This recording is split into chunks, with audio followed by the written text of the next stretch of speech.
قصة سيدنا أيوب عليه السلام وما فيها من العبر تفسير ابن كثير.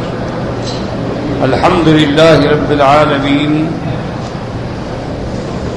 والصلاة والسلام على أشرف الأنبياء وسيد المرسلين سيدنا محمد وعلى آله وأصحابه أجمعين. اللهم صل على سيدنا محمد وعلى آل سيدنا محمد كما صليت على إبراهيم وعلى آل إبراهيم في العالمين إنك حميد مجيد. أعوذ بالله من الشيطان الرجيم. بسم الله الرحمن الرحيم.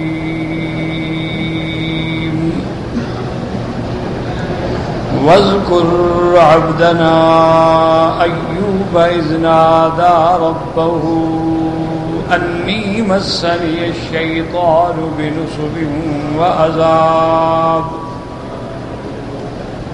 اركض برجلك هذا مغتسل بارد وشراب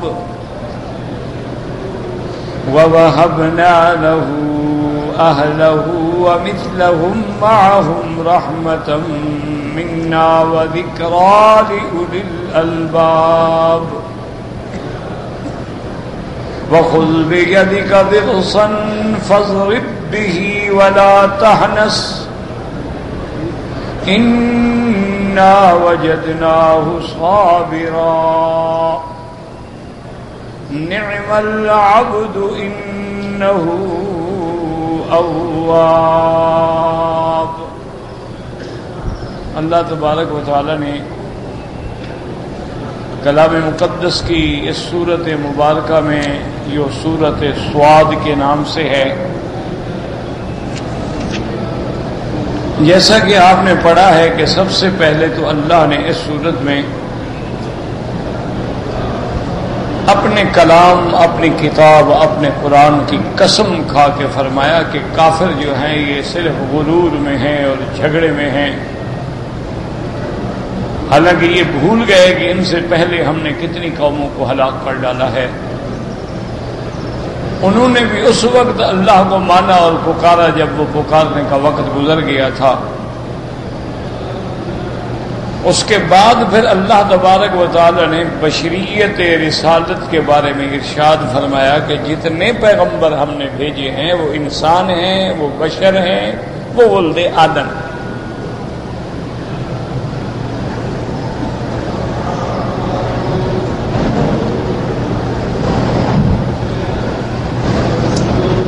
اللہ نے فرمایا کہ ان کافروں کو یہ بات بڑی عجیب لگتی تھی کہ وَعَجِبُوا أَن جَاءَهُم مُنذِرٌ مِّنْهُمْ کہ ان میں سے ڈرانے والا آیا، اللہ نے ہم میں سے انسان کیوں بھیجا؟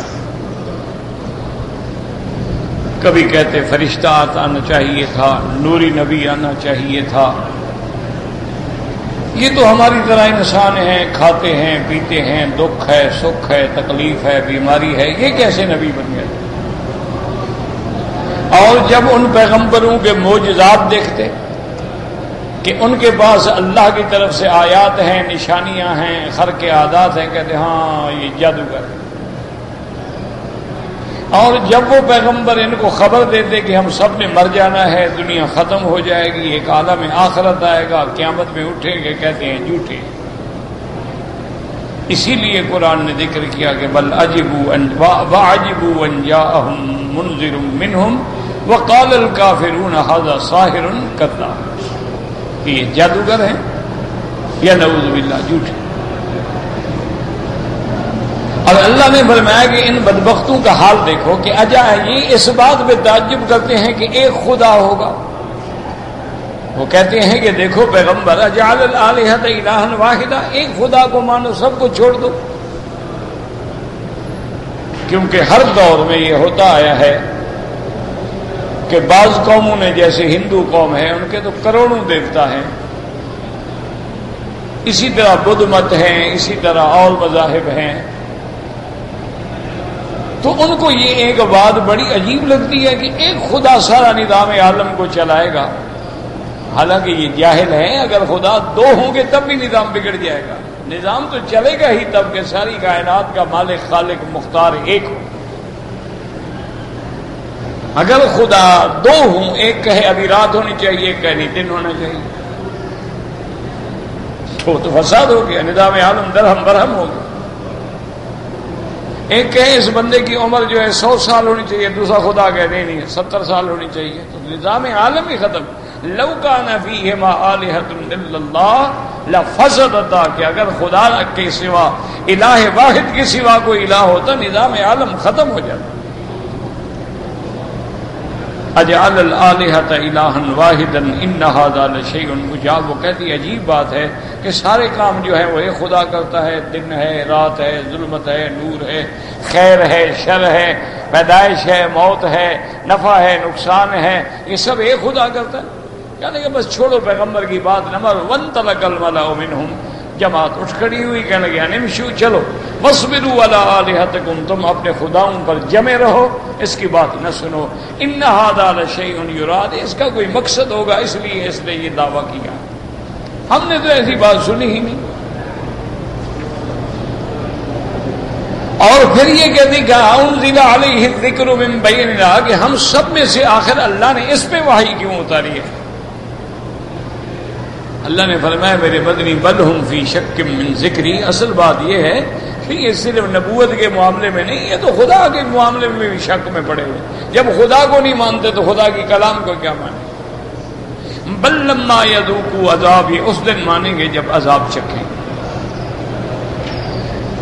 اس کے بعد اللہ نے فرمایا یہ جو کہتے ہیں کہ اللہ نے اس کو نبوت دی ہے اور اس کو کیوں نہیں دی، ام عندہم خزائن رحمت ربک، اللہ کے خزائن رحمت ان کے ہاتھ میں ہیں کہ ان سے پوچھ کے وہ جس کو چاہے دے۔ ام لہم ملک السماوات والارض وما بینہما، یا آسمانوں اور زمینوں کی تمام حکومت ان کے ہاتھ میں ہے؟ اگر ان کے ہاتھ میں فلیرتقوا فی الاسباب، ان کو کہو کہ یہ سیڑھیاں لگا کے چڑھ جائیں اور اوپر جا کے فیصلے بدل ڈالیں۔ اللہ نے فرمایا میرے محبوب آپ غم نہ کریں، جند ما ھنالک مہزوم من الاحزاب، یہ ایک ایسی جماعت ہے کہ انہوں نے ہلاک ہونا ہے، ان کو شکست ہونی ہے، دنیا و آخرت میں ان نے ذلیل ہونا۔ اور پھر اللہ نے اپنے پیغمبر کی تسلی کے لیے قرآن میں سابقہ قوموں کا ذکر کیا کہ کذبت قبلہم قوم نوح وعاد وفرعون ذو الاوتاد، اللہ نے فرمایا ان سے پہلے قوم نوح نے بھی اسی طرح پیغمبروں کا انکار کیا، توحید کا انکار کیا، پیغمبروں کی تکذیب کی، قوم عاد نے، قوم سمود نے اور فرعون نے، وفرعون ذو الاوتاد جو بڑی قوت والا، بڑی طاقت والا بادشاہ تھا، وثمود وقوم لوط واصحاب الایکہ، اسی طرح قوم سمود نے، قوم لوط نے، اصحاب ایکہ نے، اولئک الاحزاب، یہ سب جو قومیں گزر گئی ہیں ان نے بھی تکذیب کی۔ ان کل الا کذب الرسل، ان سب نے تکذیب کی پیغمبروں کی، فحق عقاب، اللہ کا عذاب ان پہ واجب۔ وما ينظر هؤلاء الا صيحة واحدة ما لها من فواق، یہ انتظار اس بات کی کر رہے ہیں کہ وہ قیامت کی چنگھاڑ آئے، چیخ آئے، جب سور پھونکا جائے گا پھر ان کو ذرا سا بھی مہلت نہیں ملے گی۔ فواق کہتے ہیں اونٹنی کے دودھ نکالنے میں جو تھوڑا سا وقفہ کیا جاتا ہے۔ اور یہ ایسے جاہل ہیں، خود کہتے ہیں قالوا ربنا عجل لنا قطنا قبل یوم الحساب، کہ اے ہمارے رب اگر واقعی آخرت میں عذاب ہے تو ہمیں تھوڑا سا عذاب دنیا میں بھی چکھا دیں، یعنی وہ مانتے نہیں تھے نا کہ خدا ہے۔ اصبر علی ما یقولون، اللہ نے فرمایا میرا محبوب ان منکرین، ان مکذبین، ان مفسدین کی تکذیب اور فساد بھی آپ صبر کریں، یہ جو کچھ کہتے ہیں آپ مت گھبرائیں، آپ صبر کریں اور اپنی دعوت توحید پہ جمے رہیں۔ وَاذْكُرْ عَبْدَنَا دَاؤُودَ ذَا الْأَيْدِ إِنَّهُ أَوَّابٌ، اور یاد کریں میرے پیغمبر حضرت داؤد علیہ السلام کو جو بڑی شان والے، قوت والے تھے اور ہر وقت اللہ کی طرف رجوع کرنے والے تھے۔ وہ ایسے شان والے پیغمبر کہ اِنَّا سَخَّرْنَا الْجِبَالَ مَعَهُ، ہم نے پہاڑوں کو ان کے ساتھ مسخر کر دیا۔ يُسَبِّحْنَ بِالْعَشِيِّ وَالْإِشْرَاقِ، کہ صبح اور شام شام اور صبح کو میرے پیغمبر کے ساتھ وہ اللہ کی تسبیح میں شریک ہو جائیں۔ تو اس لیے بھی بعض علماء استدلال کرتے ہیں کہ جب ایک جماعت ذکر کرتی ہے، جب ایک جماعت اللہ کی تسبیح کہتی ہے، تو اس میں بڑی برکات ہوتی ہے کہ ایک تو ید اللہ علی الجماع، اللہ کا ہاتھ جماعت پر ہوتا ہے، اور دوسرا اس جماعت میں کوئی ایسا اللہ کا مقبول بندہ ہوتا ہے جس کی وجہ سے باقی سب کا کام بھی بن جاتا ہے۔ وَالطَّيْرَ مَحْشُورَةٌ، اللہ نے فرمایا کہ ہم نے ان کے لیے پرندے بھی تابع کر دیے تھے کہ جب حضرت ایوب علیہ السلام مناجات کرتے تو پیغمبر اللہ کے پرندے اڑتے ہوئے بھی ٹھہر جاتے۔ کل لہ اواب، سب جو ہیں لوٹنے والے ہیں۔ وشددنا ملکہ، اور ہم نے ان کو بڑا قوت دی، ملک میں بڑی طاقت والی حکومت دی۔ وآتیناہ الحکمت، ہم نے اس کو نبوت بھی ساتھ دی۔ وفصل الخطاب، اور فیصلہ کرنے کی ہم نے قوتیں بھی عطا فرمائی، لیکن کبھی کبھی امتحان بھی ہوتے۔ اللہ نے فرمایا کہ پھر ہم نے ان کا امتحان لیا۔ وَهَلْ أَتَاكَ نَبَأُ الْخَصْمِ، آپ کو خبر پہنچی ہے کہ جب ان کے پاس جھگڑے والے آئے، اِذْ تَصَوَّرُوا الْمِحْرَابَ، جب وہ دیوار پھلانگ کے ان کے خاص عبادت والے کمرے میں داخل ہوئے۔ اِذْ دَخَلُوا عَلَىٰ دَاؤُودَ، جب وہ داؤد علیہ السلام پہ داخل ہوئے، فَفَزِعَ مِنْهُمْ، آپ گھبرا گئے کہ یہ کیسے آ گئے، کون لوگ ہیں، اور پھر دروازے سے بھی نہیں آئے، اذن سے بھی نہیں آئے، دیوار پھلانگ کے آ گئے، اللہ جانے دشمن ہے، کیا بات ہے؟ قالوا لا تخف، انہوں نے کہا آپ ڈرے نہیں، خصمان بغى بعضنا على بعض، یہ ہم دو جھگڑا ہے ہمارا آپس میں، ایک دوسرے پر زیادتی ہے، فحکم بیننا بالحق، ہمارے درمیان سچ اور حق کا فیصلہ کرے، ولا تشتت، اور زیادتی نہ کریں، واہدنا الی سواء الصراط، اور ہمیں سیدھا راستہ دکھائیں۔ اب انہوں نے اپنا جھگڑا پیش کیا کہ ان ھذا اخی لہ 99 ناجۃ، کہ یہ میرا بھائی ہے، اس کے پاس 99 اونٹنیاں ہیں، ولی ناجۃ واحدہ، اور میرے پاس ایک اونٹنی، لیکن یہ وہ مجھ سے بھی طاقت کے ساتھ حاصل کرنا چاہتا ہے۔ حضرت داؤد علیہ السلام غصے میں آئے، فرمایا لقد ظلمک بسؤال ناجتک الی نعاجہ، اس نے بڑی زیادتی کی ہے کہ اس کے پاس 99 ہے، تمہاری ایک بھی برداشت نہیں کرتا۔ اور فرمایا اصل وجہ یہ ہے وَإِنَّ كَثِيرًا مِّنَ الْخُلَطَاء، بہت سارے شریک جو ہوتے ہیں نا کاروبار میں، لَيَبْغِي بَعْضُهُمْ عَلَى بَعْضٍ، ایک دوسرے پہ زیادتی کرتے ہیں، إِلَّا الَّذِينَ آمَنُوا وَعَمِلُوا الصَّالِحَاتِ، مگر وہ لوگ جو ایمان لائے اور جنہوں نے اچھے عمل کیے، وَقَلِيلٌ مَّا هُمْ، اور وہ بہت تھوڑے ہوتے ہیں۔ وَظَنَّ دَاؤُودُ أَنَّمَا فَتَّنَّاهُ فَاسْتَغْفَرَ رَبَّهُ وَخَرَّ رَاكِعًا وَأَنَابَ، اب حضرت داؤد علیہ السلام کو خیال آیا کہ اللہ نے میری آزمائش کی ہے اس ذریعے سے، تو اللہ کے آگے انہوں نے معافی مانگی، اللہ کے آگے سجدے میں گر گئے، اللہ کی طرف رجوع کیا۔ باقی آپ پہلے پڑھ چکے ہیں، میں نے بتایا تھا کہ یہ جو لوگوں نے کتابوں میں قصے لکھے ہیں کہ حضرت داؤد کی 99 بیویاں تھیں، اور ان کے ایک فوج کے آفیسر کی ایک بیوی تھی بڑی خوبصورت، وہ لینا چاہتے تھے، یہ سارے یہودیوں کے قصے ہیں۔ اللہ کے پیغمبر ان باتوں سے پاک ہوتے ہیں، اللہ تعالیٰ کے پیغمبر معصوم ہوتے ہیں، وہ کبھی ایسا نہیں کرتے کہ کسی کی عورت کو حاصل کرنے کے لیے قتل کر ڈالیں یا کسی کی عورت کو زبردستی حاصل کر لیں، یہ بالکل ناجائز بات ہے۔ زیادہ سے زیادہ یہ ہو سکتا ہے کہ آپ نے بھی خطبہ کیا، کسی اور نے بھی خطبہ کیا، آدمی کو پتہ نہیں ہوتا۔ ان لوگوں نے اس کی بات نہ سنی اور حضرت داؤد کی مان لی، جس سے اس کو تکلیف پہنچی کہ اگر آپ نہ مانگتے تو وہ لڑکی مجھے دے دیتے نکاح میں، لیکن جب آپ نے پیغام بھیجا تو آپ تو بادشاہ تھے۔ تو اللہ تبارک و تعالیٰ کی آزمائش آ گئی۔ باقی کسی کا مارنا، عورتوں کا چھیننا اور زنا کرنا، اللہ کے نبی معصوم ہوتے ہیں اور گناہوں سے پاک ہوتے ہیں، یہ سب یہودی روایات ہیں جو انہوں نے بڑھائی ہیں۔ پھر اللہ نے حکم دیا کہ داؤد علیہ السلام، ہم نے آپ کو زمین میں نائب بنایا ہے۔ یاد رکھیں کہ اسلام کے اندر جو حاکم ہوتا ہے وہ نائب ہوتا ہے، یعنی حکم خدا کا ہوگا، وہ چلانے والا ہوگا، وہ اپنی طرف سے کوئی حکم نافذ نہیں کر سکتا، اللہ کے احکام کی تنفیذ کرنے والا ہوتا ہے، اللہ کے احکام کو چلانے والا ہوتا ہے۔ یہی فرق ہوتا ہے آج دنیا کی بادشاہوں کا دنیا کے ڈکٹیٹر کا یا دنیا کے پارلیمنٹری نظام کا یا صدارتی نظام کا، یہ تو اکثریت کے تابع ہوتے ہیں۔ اسلام کہتے ہیں نہیں، حکم میرا ہوگا، آپ تنفیذ کرنے والے ہیں۔ اب اللہ نے ایک چیز کو حلال فرمایا، وہ کوئی حرام نہیں کر سکتا۔ اللہ نے ایک چیز کو حرام ٹھہرایا ہے، کوئی حلال نہیں کر سکتا۔ یہ جمہوری نظام میں تو چاہے زنا حلال کر دیں، یہ چاہیں تو لڑکے کی لڑکے سے شادی حلال کر دیں، یہ چاہیں تو ایک عورت کی عورت سے شادی حلال کر دیں۔ تو یہ قانون جو ہے یہ انسانی قانون نہیں ہے، بلکہ یہ حیوانی قانون ہے، اور یہ غلبہ بد دماغی کے قوانین ہیں۔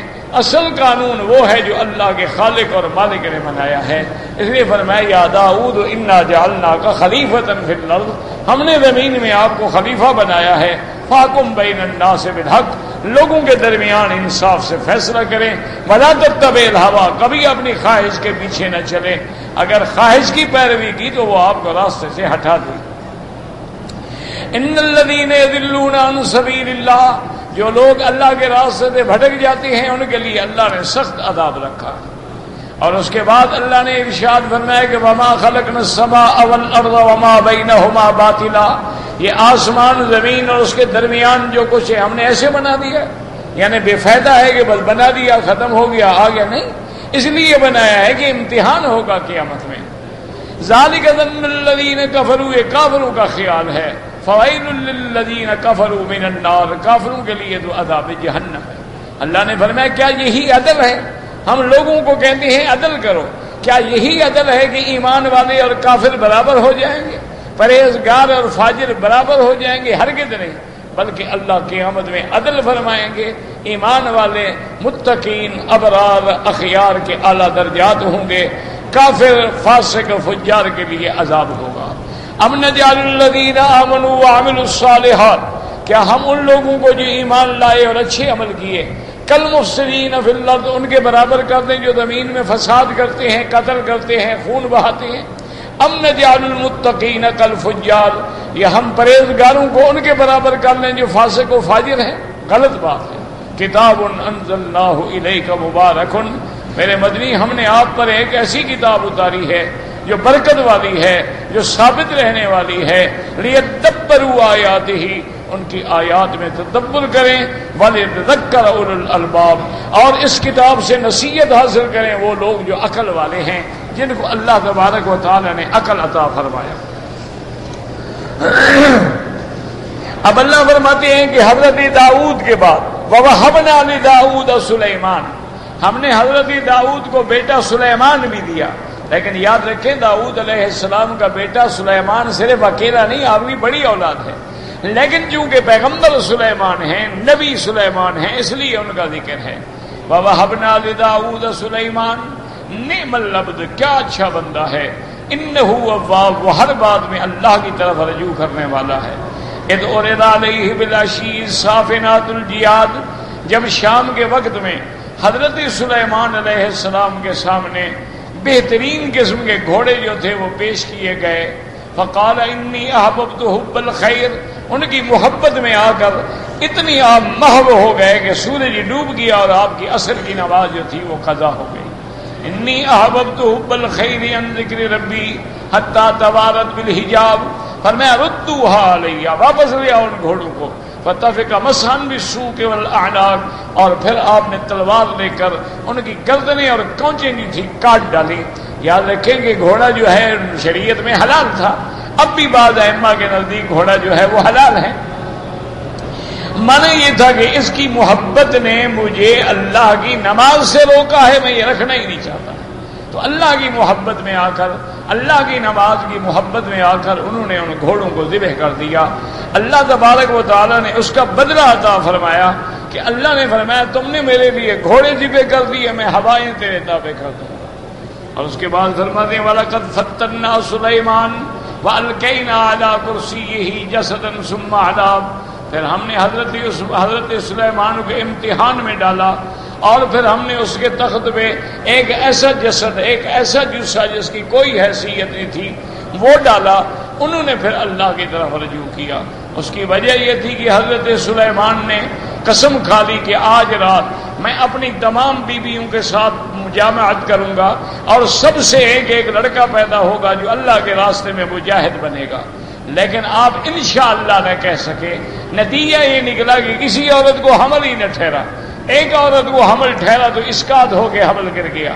اللہ نے فرمایا جب تم نے میری مشیت کا ذکر نہیں کیا، میری مرضی ہے میں دوں یا نہ دوں. تو یہ امتحان میں ڈالے گئے. یہ مانا نہیں تھا کہ نعوذ باللہ آپ کی انگوٹھی لے گیا ایک جن، پھر وہ سلیمان بن کے بیٹھ گیا. یہ سب یہودی قصے ہیں. قال رب اغفر لی وہب لی ملکا لا ينبغی لأحد من بعدی. آپ نے کہا میرے مولا میری مغفرت بھی فرما دے اور مجھے ایک ایسی سلطنت دے، ایسی طاقت دے اور ایسی حکومت دے جو میرے بعد بھی کسی کو نہ ملے. انک انت الوہاب، تحقیق آپ دینے والے ہیں. اور اللہ نے حضرت سلیمان کو واقعی ایسی حکومت دی، ایسا ملک دیا کہ انسان تو انسان، جن بھی تابع تھے، پرندے بھی تابع تھے، حشرات بھی تابع تھے اور ہوائیں بھی تابع تھیں. یہ اللہ نے کسی بادشاہ کے تابع نہیں کی. فرمایا فسخرنا لہ الریح، ہم نے ان کے تابع کر دیا ہوا کو. تجری بامرہ، آپ کے حکم سے چلتی تھی. رخاء حیث اصاب، یعنی وہ ایسی ہوا تھی کہ بڑی آرام سے چلنے والی اور جہاں آپ کہتے وہاں پہنچانے والی. اور ہم نے آپ کے تابع جنوں کو بھی کر دیا. والشیاطین کل بناء وغواص، ان میں ایسے بھی تھے جو عمارتیں بنانے والے، ان میں ایسے بھی تھے جو سمندروں میں غوطہ زنی کر کے موتی نکالنے والے. وآخرین مقررین فی الاسواد، اور بعض شیاطین جو سرکش تھے. اللہ نے فرمایا ہم نے سلیمان کو اتنی طاقت دی کہ ان کو زنجیروں کے اندر جکڑ کے قیدی بنا ڈالے.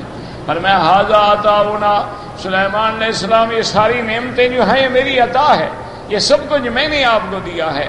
فمن او امسک بغیر حساب، اب ہم نے آپ کو اختیار دیا ہے، جس کو جتنا چاہے دے دے، نہ چاہے نہ دے. وَإِنَّ لَهُ عِندَنَا لَزُلْفَىٰ وَحُسْنَ مَآب، اور حضرت سلیمان علیہ السلام کو اللہ کے ہاں بہت بڑا تقرب حاصل ہے اور ان کا سب سے بہتر مرجع ہے، سب سے بہتر لوٹنا ہے. وہ ہر حال میں اللہ تبارک و تعالیٰ کے احکام کے تابع ہیں. اب آج کا سبق جو ہم نے پڑھا ہے، میں نے خلاصہ دہرا دیا تھا کہ ایک دفعہ دماغ میں صورت آ جائے.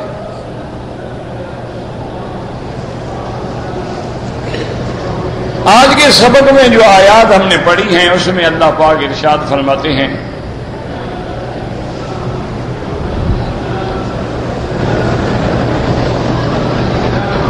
وَاذْكُرْ عَبْدَنَا أَيُّوبَ إِذْ نَادَىٰ رَبَّهُ أَنِّي مَسَّنِيَ الشَّيْطَانُ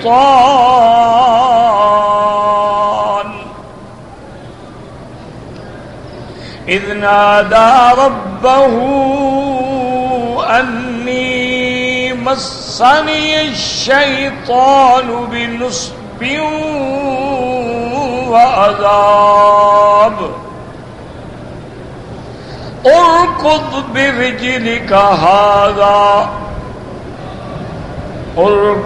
برجلك هذا مغتسل بارد وشراب ووهبنا له أهله ومثلهم معهم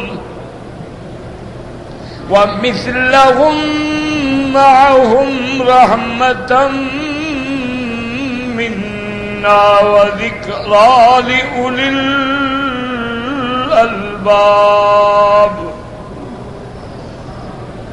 وخذ بيدك ضغثا فاضرب به ولا تحنس إنا وجدناه صابرا نعم العبد إنه أواب. اب اللہ تبارک و تعالی نے سیدنا ایوب علیہ السلام کا قصہ ذکر فرمایا. یعنی پہلے آپ نے پڑھ لیا حضرت داؤد علیہ السلام، حضرت سلیمان علیہ السلام، اب حضرت ایوب علیہ السلام۔ یاد رکھیں کہ پیغمبروں کے قصے بیان کرنے کی وجہ کیا ہے؟ کہیں ابراہیم علیہ السلام کا قصہ ہے، کہیں موسیٰ علیہ السلام کا قصہ ہے، کہیں عیسیٰ علیہ السلام کا قصہ ہے، کہیں یوسف علیہ السلام کا قصہ ہے، کیا ضرورت؟ تو اس کے لیے یاد رکھیں کہ ایک تو وجہ یہ ہوتی ہے کہ یہ واقعات جو ہیں، یہ قصے جو ہیں، یہ سبب ہیں حضور صلی اللہ علیہ وسلم کے دل مبارک اور مومنوں کی تسلی کے لیے۔ اس کو کہتے ہیں تسلیۃ لقلب رسول اللہ والمؤمنین، تاکہ آپ کو دل آپ کا جمع رہے۔ لنثبت به فؤادک، آپ کے دل کو ہم جما دیں گے۔ میرا بدنی اکیلا آپ کی تکذیب نہیں ہو رہی، ہر پیغمبر کے ساتھ یہ ہوا۔ ایک اصولی بات ہے نا کہ اللہ کے پیغمبر نہ دولت مانگتے ہیں، نہ مال مانگتے ہیں، نہ معاوضہ مانگتے ہیں، اور پھر قوم کو جہنم سے بچانا چاہتے ہیں، لیکن قوم پھر بھی کہتی ہے نعوذ باللہ تم جادوگر ہو، کبھی قوم کہتی ہے تم جھوٹ بولتے ہو، کبھی قوم کہتی ہے تم شاعر ہو، کبھی قوم کہتی ہے تم نے لوگوں سے سیکھا ہے اور لوگوں کی کہانیاں ہمیں سناتے ہو اور کہتے ہو خدا کا قرآن ہے۔ تو آخر پیغمبر کے دل کو کتنی تکلیف ہوتی ہو جب تکذیب ہو، جب آدمی داعی حق ہو، حق کی طرف دعوت دے رہا ہے اور تمہیں جہنم سے نکالنا چاہتا ہے، لیکن پھر بھی تکذیب ہو۔ اسی لیے اللہ نے قرآن میں دوسری جگہ بھی فرمایا وَلَقَدْ نَعْلَمُ أَنَّكَ يَضِيقُ صَدْرُكَ بِمَا يَقُولُونَ۔ اللہ نے فرمایا میرے مدنی ہم جانتے ہیں آپ کا دل بڑا پریشان اور تنگ ہوتا ہے ان کی باتیں سن کر، لیکن فَاصْبِرْ، آپ صبر کریں۔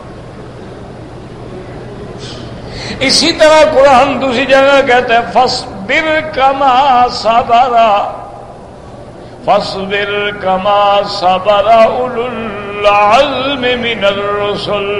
میرا مدنی آپ بھی صبر کریں جیسے پہلے شان والے پیغمبروں نے صبر کیا۔ اس لیے قصے سنائے جاتے ہیں، حضور کو تسلی ہو، صحابہ کو تسلی ہو، ایمان والوں کو تسلی ہو کہ بھئی یہ تو ہر دور میں ہوتا ہے، ہر دور میں فرعون پیدا ہوئے، ہر دور میں شداد پیدا ہوئے، ہر دور میں نمرود پیدا ہوئے، ہر دور میں بڑے بڑے ظالم جابر پیدا ہوئے، یہ ہوتا آیا ہے۔ تمہارا کام جو ہے صبر ہے اور اپنی دعوت پہ قائم رہے۔ ایک فائدہ یہ ہوتا، اسی لیے اب آپ نے پہلے پڑھا، اللہ نے فرمایا فَاصْبِرْ عَلَى مَا يَقُولُونَ، میرا مدنی صبر کرے۔ وَاذْكُرْ عَبْدَنَا داؤد، پھر میرے پیغمبر داؤد کو یاد کریں۔ اور اگر یہ لوگ مسلمان نہ بھی ہوں تو ہم تو قادر ہیں، پہاڑوں کو حکم دیں گے آپ کے ساتھ تسبیح کریں، جیسے ہم نے داؤد کے سامنے پہاڑ تابع کر دیے، ہم پرندوں کو بھی تابع کر سکتے ہیں، ہم اور مخلوق بھی بھیج سکتے ہیں۔ ایک فائدہ یہ ہوتا ہے، اور دوسرا فائدہ علماء نے لکھا کہ یہ تصدیق ہے رسالت محمد مصطفیٰ کی صلی اللہ۔ کیا مانا کہ میرا مدنی مکے میں پیدا ہوئے، جس جگہ میں کوئی مدرسہ نہیں، کوئی یونیورسٹی نہیں، کوئی ذریعہ نہیں معلومات کا، کوئی ذریعہ نہیں علم حاصل کرنے کا، اور پھر اللہ کے پیغمبر خبر دیتے ہیں آدم علیہ السلام کے قصے کی، تو یہ دلیل ہے کہ آپ اللہ کے نبی ہیں۔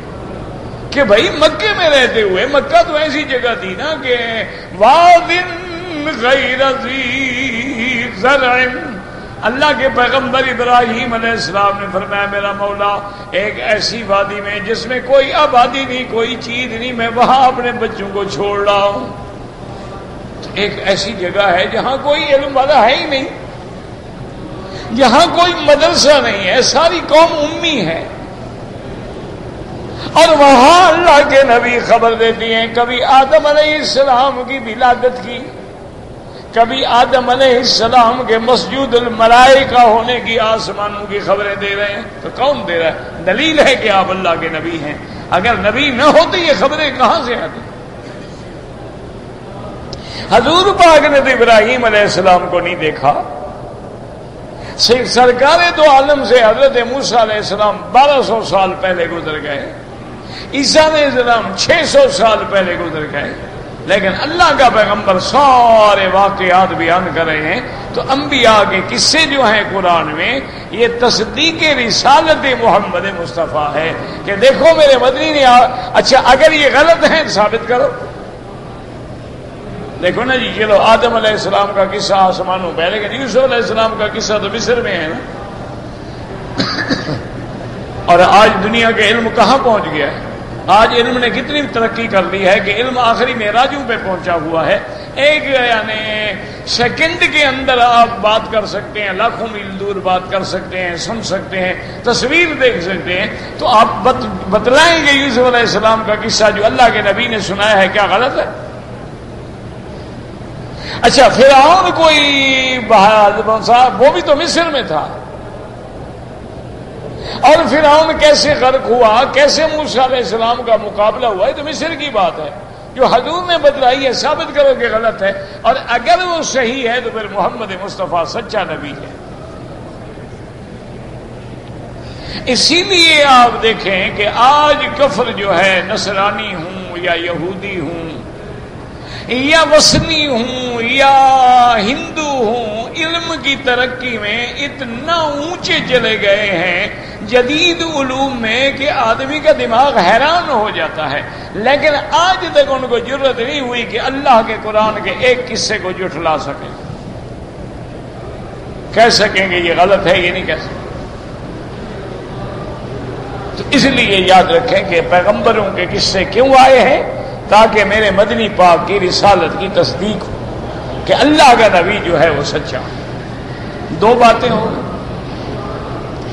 تیسری بات یہ ہوتی ہے کہ اللہ نے پیغمبروں کے قصے ذکر فرمائے اور یہ بھی بتلا دیا کہ ہم نے داؤد علیہ السلام کو ملک دیا، لیکن ہوائیں تابع نہیں کی۔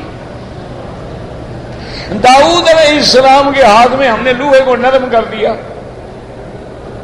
لیکن ہم نے سلیمان علیہ السلام کے ہوا بھی تابع کر دی، جن بھی تابع کر دیے، اور آپ کو پرندوں کی اور حشرات الارض کی زبان اور بولیاں بھی سکھلا دی کہ چیونٹی بات کر رہی ہے حضرت سلیمان سمجھ رہے ہیں، پرندہ بات کر رہا ہے حضرت سلیمان علیہ السلام سمجھ رہے ہیں۔ اس لیے اللہ نے واقعات بیان فرمائے کہ یہ میری شان ہے، تلک الرسل فضلنا بعضهم علی بعض، ہم نے ایک کو دوسرے پہ فضیلت دی ہے، کسی کو ہم نے خلیل بنا دیا، کسی کو ہم نے کلیم بنا دیا ہے۔ ابراہیم خلیل اللہ ہے، موسیٰ کلیم اللہ ہے، عیسیٰ روح اللہ ہے، نوح نجی اللہ ہے، لیکن محمد مصطفیٰ حبیب اللہ ہے علیہ الصلاۃ والتسلیم۔ اللہ کے کروڑوں صلاۃ و سلام ہوں۔ تو اس لیے اللہ نے قرآن میں واقعات ذکر کیے ہیں پیغمبر۔ دوسرا ان واقعات کے بیان کرنے میں ایک حکمت ہے کہ ابراہیم علیہ السلام کو آگ میں ڈالا گیا، تو بتلایا گیا پیغمبروں پر بھی امتحان آتے ہیں، ان پر بھی آزمائشیں آتی ہیں۔ اسی طریقے سے بعض پیغمبر ایسے ہیں جو اللہ کے راستے میں شہید ہو گئے، بعض پیغمبر ایسے ہیں جن کے سروں پہ آلہ رکھ کے 2 ٹکڑے کر ڈالا گیا۔ تو جب آدمی اللہ کے راستے میں کھڑا ہوگا، جب آدمی دعوت حق دے گا، جب آدمی توحید کی طرف بلائے گا، جب آدمی لوگوں کو کفر اور ظلمات کے اندھیروں سے نکالے گا، تو پھر کفر تو ٹکرائے گا نا، مقابلہ تو کرے گا۔ اس لیے بھی پیغمبروں کے واقعات میں ہمارے لیے ایک ہدایت ہے، ہمارے لیے سبق ہے، ہمارے لیے تسلی ہے، ہمارے لیے بشارات ہیں، ہمارے لیے انذار ہیں، ہمارے لیے تبشیر ہے، ہمارے لیے تنذیر ہے۔ اس لیے اب اللہ نے اس آیات میں قصہ بیان کیا ہے حضرت ایوب علیہ السلام والتسلیم۔ سیدنا ایوب علیہ السلام یاد رکھیں بادشاہ بھی تھے اور نبی بھی تھے۔ اللہ کی طرف سے امتحان آیا. بعض لوگوں نے اس واقعے کو کچھ اس طرح بھی بیان کیا ہے کہ ابلیس لعین نے اللہ کو درخواست کی کہ مولا ایوب آپ کا شکر گزار بندہ ہے، کیوں شکر نہ کرے؟ آپ نے اس کو ملک دیا ہے، طاقت دی ہے، بیوی بچے، شان شوکت دولت پیسہ سب کو دیا، پھر آپ کا شکر نہ کرے تو کیا کرے؟ امتحان تو تب ہے اور سب کچھ چھین لیں اور پھر آپ کا شکر کریں.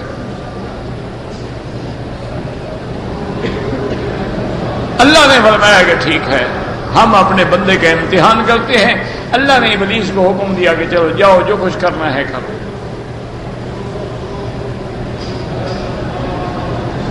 ابلیس نے سب سے پہلے تو آ کر آپ کا جو محل تھا نا اس کو گرایا، تو آپ کا سارا خاندان اس کے اندر شہید ہو گیا. آج بھی دیکھ لیں شیطانی قوتیں ہر جگہ اسلام کو مٹانے کے اسی طرح قصے ہیں. جب سارے شہید ہو گئے، حضرت ایوب علیہ السلام کو پتہ چلا، آپ نے فرمایا الحمدللہ، اللہ تیرا شکر ہے، جو تیری مرضی ہے میں تیری رضا پہ ہر حال میں راضی ہوں.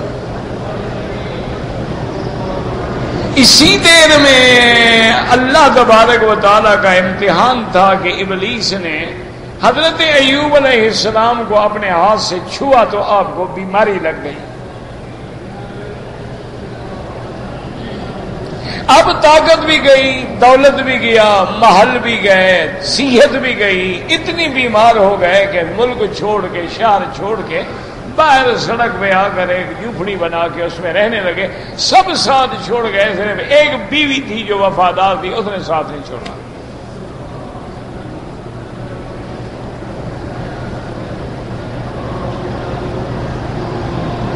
اور اس بیوی کا یہ وفاداری تھی کہ دن میں وہ شہر میں جا کے بیچاری مزدوری کرتی، لوگوں کے گھروں میں کام کرتی اور جو کچھ ملتا کھانے کے لیے لے آتی.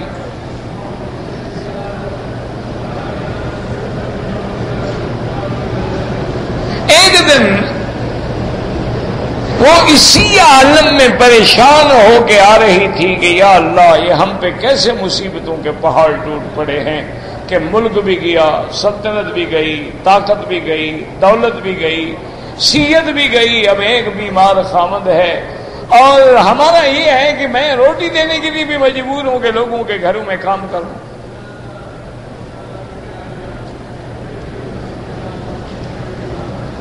تو ایک اور امتحان آیا کہ ابلیس لعین جو ہے وہ ایک انسان کی شکل میں بی بی کے سامنے ایک بزرگ بن کے آ گیا. یہ ابلیس جو ہے نا، اس کے بڑے طریقے ہیں لوگوں کو گمراہ کرنے کے. کبھی یہ پیر کی شکل میں آ جاتا ہے، کبھی مولوی کی شکل میں آ جاتا ہے، کبھی بزرگ بن کے آ جاتا ہے، اس کے طریقے.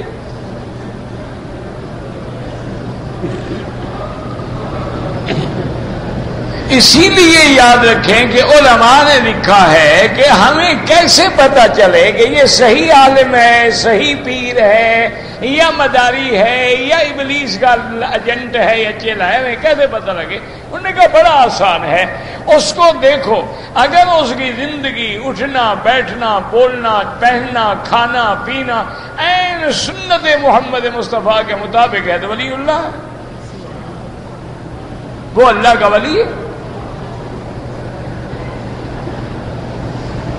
اگر اس کی شکل ہے، صورت ہے، اعمال جو ہیں وہ سارے شیطانی ہیں، داڑھی مڈاتا ہے، شراب پیتا ہے، جوا کھیلتا ہے، ریس کھیلتا ہے، جھوٹ بولتا ہے اور کہتے میں پیر ہوں، تو سمجھ لو یہ اللہ کا ولی نہیں ہے، یہ مداری شیطانی ہے یا بزرگوں کے نام کو بدنام کر رہا. اگر ایک عالم اپنے علم پہ عمل نہیں کرتا دوسروں کو کیا ہدایت دے گا؟ ایک پیر اگر اپنی ذات کو بھی ہدایت نہیں دے سکا تو دوسرے مرید کو کیا ہدایت کرے گا؟ تو سب سے بڑی پہچان یہ ہے. اس لیے قرآن کہتے ہیں الا ان اولیاء اللہ لا خوف علیہم ولا هم يحزنون. اللہ کے جو اولیاء ہیں نہ انہیں آگے کا غم ہے، نہ جو پیچھے چھوڑ گئے ان کا کوئی غم ہے، نہ مستقبل کا کوئی ڈر ہے۔ اور ولی کون ہے؟ فرمایا الذین آمنوا وکانوا یتقون۔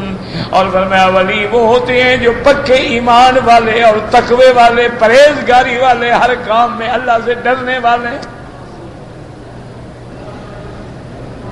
یہ ولی ہوتا کہ جس کے قول میں، فعل میں، عمل میں، کردار میں، سیرت میں، صورت میں، لباس میں سنت محمد مصطفیٰ کی تصویر ہو، یہ اللہ کا ولی ہے، یہ اولیاء اللہ ہے۔ اور اگر اس کے اعمال شیطانی ہیں، نماز نہیں پڑھتا، روزہ نہیں رکھتا ہے، خود شراب پیتا ہے، زنا کرتا ہے، غیر محرم عورتوں کو ملتا ہے، تو سمجھ لو یہ ولی نہیں ہے، بلکہ یہ تو ولایت کے نام کو بدنام کرنے والا۔ اس لیے ابھی بھی پریشان جا رہی تھی تو کہتے ہیں کہ ابلیس ایک بزرگ کی شکل میں آئے، کہنے لگا بی بی کیا بات ہے، کیوں پریشان ہو؟ اس نے کہا عجیب آدمی، پریشان نہ ہوں کیا کروں، خاوند ہے، بیمار ہے، لاچار ہے، تو اب میں مجبور ہو گئی لوگوں کے گھر میں کام کر کر کے۔ انہوں نے کہا یہ تو کوئی مسئلہ نہیں ہے، تم ایسا کرو کہ حارث کے نام پر منت مان لو، حارث کے نام پہ منت مان لو کہ اگر تمہاری یہ تکلیفیں دور ہو جائیں، تمہارا خاوند ٹھیک ہو جائے، سکیت مل جائے، تو تم اس کے نام پہ آ کے چڑھاوا چڑھاؤ گی، حارث کے نام کی منت مان لو، کل تمہارا خاوند ٹھیک ہو جائے گا۔ بیوی نے کہا بڑی اچھی بات ہے۔ انہوں نے کہا اچھا بات یہ ہے کہ منت تو میں مان لوں لیکن ہمارے پاس کچھ بھی نہیں۔ انہوں نے کہا اللہ کی بندی تم منت مان لو، کوئی چیز بھی چڑھا دینا، کوئی معمولی سی چیز کو مرغی ذبح کر دیں، وہ ضروری ہے کہ تم پہ ذبح کرو۔ بی بی خوش ہو کے آئی اور کہنے لگی ایوب آج تو بڑا مجھے ایک بزرگ ملا تھا، وہ تو مسئلہ ہی حل کر دیا۔ انہوں نے کہا حارث کے نام کی منت مان لو۔ پتہ ہے تمہیں کون تھا؟ وہ تو شیطان تھا، حارث تو شیطان کا نام ہے۔ ہم نے فرمایا اللہ کی بندی تمہیں پتہ بھی ہے کہ وہ کون تھا؟ مجھے تو نہیں پتا۔ انہوں نے کہا وہ تو شیطان تھا اور حارث شیطان کا نام ہے۔ اب اللہ کو چھوڑ کے میں غیر اللہ اور وہ بھی شیطان کے نام پہ منت مانوں؟ اللہ نے مجھے اگر زندگی دی تو میں تجھے 100 کوڑا ماروں گا کہ تم نے مجھے غلط مشورہ کیوں دیا۔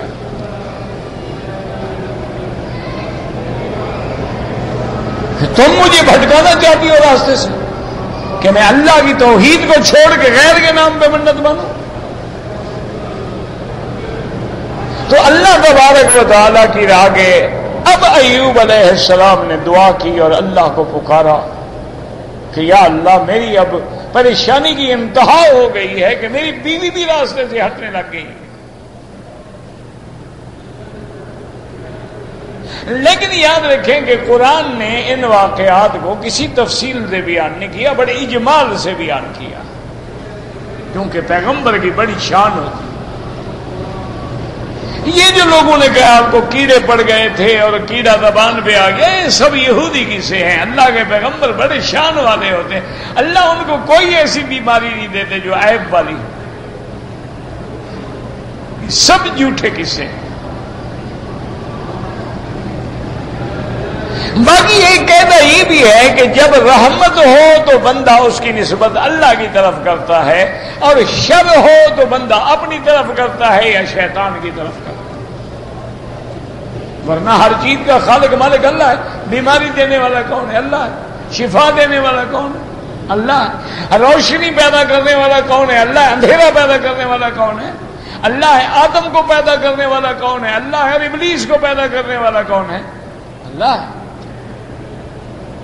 لیکن ادب کا تقاضا یہ ہوتا ہے کہ خیر کی نسبت ہم اللہ کی طرف کریں گے اور شر کی نسبت شیطان کی طرف کریں گے۔ اسی لیے حضرت ابراہیم علیہ السلام نے کہا تھا کہ میرا رب وہ ہے جو مجھے کھلاتا ہے، مجھے پلاتا ہے، مجھے رستہ دکھلاتا ہے، وَإِذَا مَرِضْتُ، اور جب میں بیمار ہو جاتا ہوں مجھے شفا دیتا ہے۔ یہ نہیں کہا بیمار بھی کرتا ہے اور شفا بھی دیتا ہے، بیماری اپنی طرف نسبت کی اور شفا کی نسبت اللہ کی طرف۔ اسی لیے قرآن پاک میں آتا ہے کہ وَاذْكُرْ عَبْدَنَا ایوب، اللہ نے فرمایا میرا بدری، میرا بندہ عبدنا، کتنی بڑی شان، ورنہ تو ساری مخلوق اللہ کی ہے، سب اللہ کے بندے ہیں، سب اللہ کی مخلوق ہے، لیکن جس کو اللہ کہہ دیں کہ میرا بندہ، دیکھو نا سارا ملک کس کا ہے، لیکن کہہ دیا کعبہ میرا گھر ہے، کوئی یہ تھوڑا کہ کعبے میں خدا بیٹھا ہے، اللہ تو پاک ہے، اللہ کا مقام تو عرشی اولا ہے، جیسے اس کی شان کو زیبا ہے، کہہ دیا بس میرا گھر ہے۔ دیکھیں کائنات ہے ٹوٹی پڑ رہی ہے، 30 لاکھ آدمی کھڑا ہے، نہ زبان جانتا ہے، نہ شکل ملتی ہے، نہ عمل ملتا ہے، نہ بولی جانتے ہیں، سب کھڑے ہیں کعبے کے باہر گھوم رہے ہیں، صرف کہہ دیا کہ میرا گھر ہے۔ اسی طرح جب اللہ فرما دیں کہ میرا بندہ ہے تو اس سے بڑی شان کیا ہوگی؟ وَاذْكُرْ عَبْدَنَا، میرا بندہ ایوب، اب سب اللہ کے بندے تھے، اللہ نے آگے نام لے کے بتلا دیا کہ میرے ایوب، میرے بندے کو یاد کریں۔ یاد کرنے کا معنی یہ ہے کہ اس کے واقعات سے نصیحت حاصل کریں۔ اذ نادى ربه انی، یاد رکھو، اذ نادى ربه، ایوب نے کس کو پکارا؟ نا اللہ کے کعبے میں بیٹھے ہو، کہ مولوی مکی تو نہیں ہے، قرآن کہہ رہا ہے نا، تو ایوب علیہ السلام نے کس کو پکارا ہے؟ آدم علیہ السلام کو بھی نہیں پکارا، کیوں؟ آدم علیہ السلام کی شان تمہارے پیروں سے بھی کم تھی۔ نوح علیہ السلام کو بھی نہیں پکارا، کسی پیغمبر کو نہیں پکارا، تکلیف میں کس کو پکارا؟ تو یاد رکھو کہ اللہ کے سوا پکارنا شرک ہے، اللہ کے سوا پکارنا جو ہے وہ کفر ہے، اللہ کے سوا غیر کو پکارنے والا اسلام کی ملت سے نکل جاتا ہے۔ اذ نادى ربه انی مسنی الشیطان، اور اپنی بیماری کو شیطان کی طرف نسبت کی، انی مسنی الشیطان بنصب وعذاب، میرا اللہ شیطان نے مجھے تکلیف پہنچائی ہے اور عذاب میں ڈالا ہے، مہربانی کر میری مشکل حل کر دے۔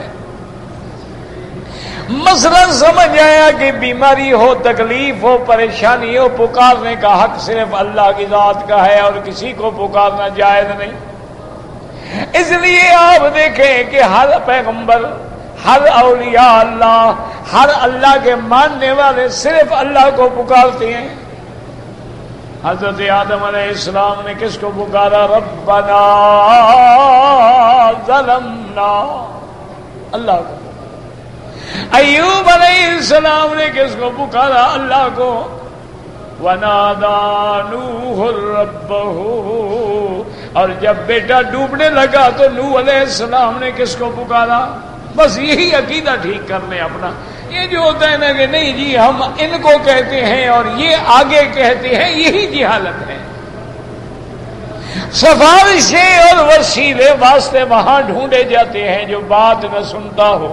اللہ تو حکم دیتا ہے مجھے پکارو میرے بندے، میں تیری پکار سننے کے لیے تیار ہوں۔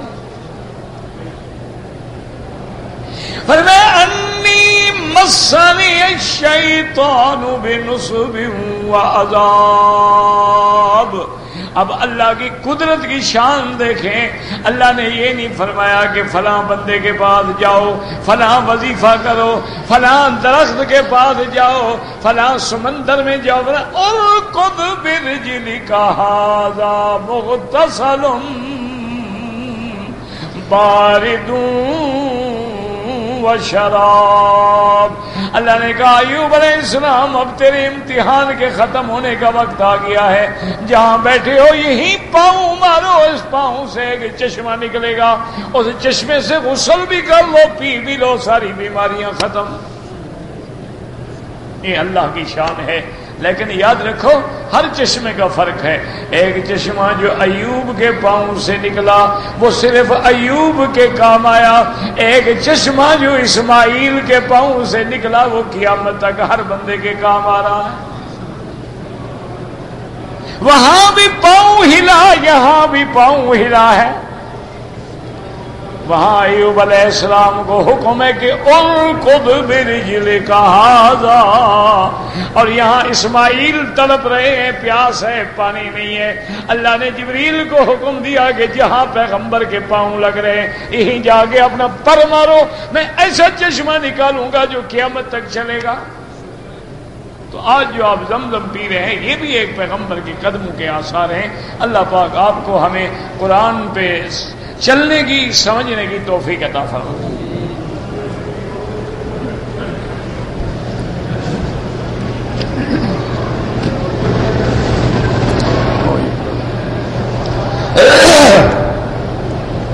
بھائی عمرہ کرنے کے بعد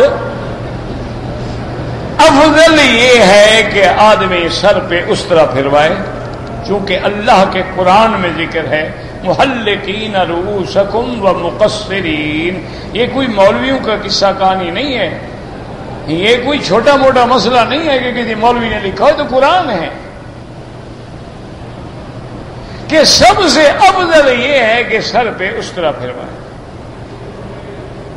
اگر کوئی اس طرح نہ پھروائے وہ مقصرین، بال کٹانے والے، تو بال کٹانا بھی جائز ہے، لیکن شرط یہ ہے کہ مثلاً آپ کے اتنا بال لمبے ہیں تو چوتھا حصہ سارے بالوں کا کٹ جائے، یہ نہیں کہ ٹک لگائے کدھر سے کدھر سے کدھر سے، یہ نہیں،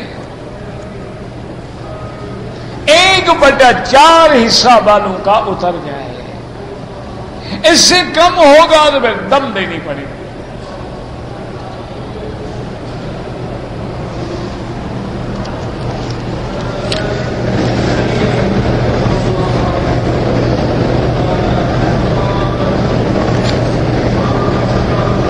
ایک آدمی کویت سے آپ کو سلام کیا، مہربانی، جزاک اللہ خیر،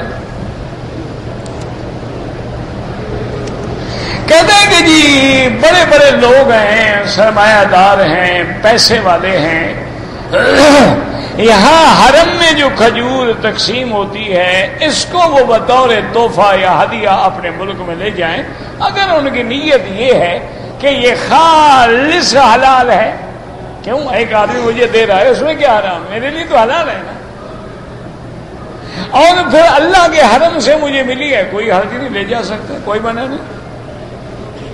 لیکن افضل یہ ہوتا ہے کہ وہ لوگ اس لیے لے آتے ہیں کہ حرم میں رہنے والے لوگ جو ہیں، مسافر جو ہیں، جنہوں نے روزہ رکھا ہے، افطار کرنا ہے، طاقت نہیں ہے، پیسہ نہیں ہے، یا ہے تو کہاں سے لے آئیں گے؟ چلو پیسے بھی ہیں لیکن کہاں سے کھجوریں خریدے؟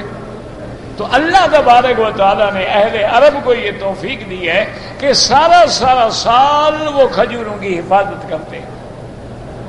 آپ نے باہر دیکھا ہوگا جتنے لڑکے ایک واسکٹ پہن کے کھڑے تھے، وردیاں پہن کے، یہ بڑے بڑے تاجر ہیں، انہوں نے انتظام کیا افطار کا، اور کچھ بادشاہ نے انتظام کیا افطار کا کہ ہر آدمی کو ایک پیکٹ دے دو، اس میں ہر چیز موجود ہے، افطار ہو جائے گا، کھانا بھی ایک وقت کا ہو جائے گا۔